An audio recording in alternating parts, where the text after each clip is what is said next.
Assalamualaikum warahmatullahi wabarakatuh. Salam guru penggerak. Perkenalkan, saya Permaisuri SPD, calon guru penggerak angkatan 10 dari UPT SMP Negeri 3 Matirasompo Kabupaten Pinrang.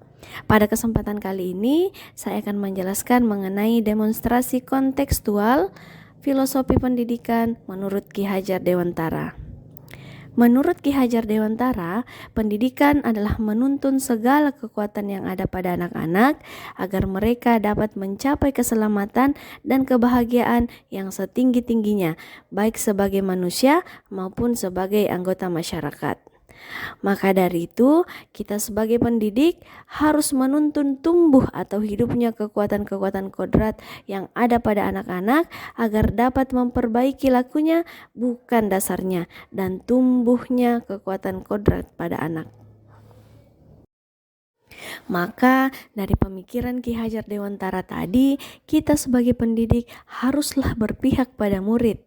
Pendidik harus mampu menuntun murid sesuai kodratnya, yaitu kodrat alam dan kodrat zaman.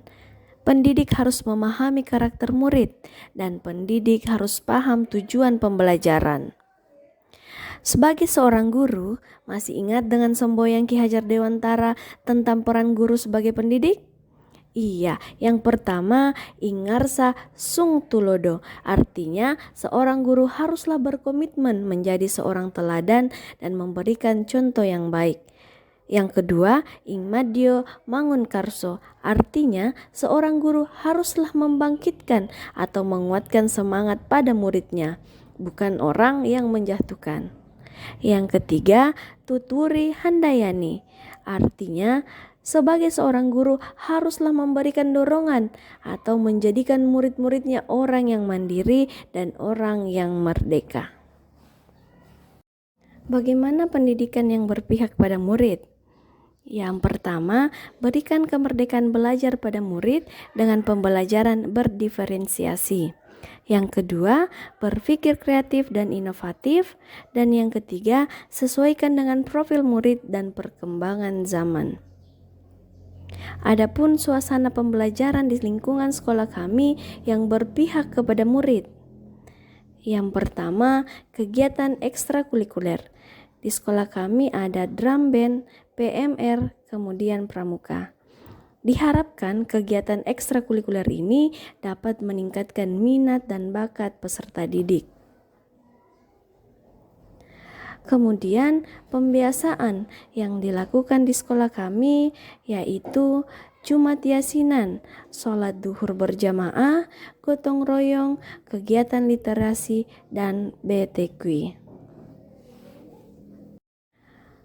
Selanjutnya kegiatan pembelajaran yang bervariasi, seperti misalnya siswa atau murid membuat hasil karya, pembelajaran berpusat pada murid.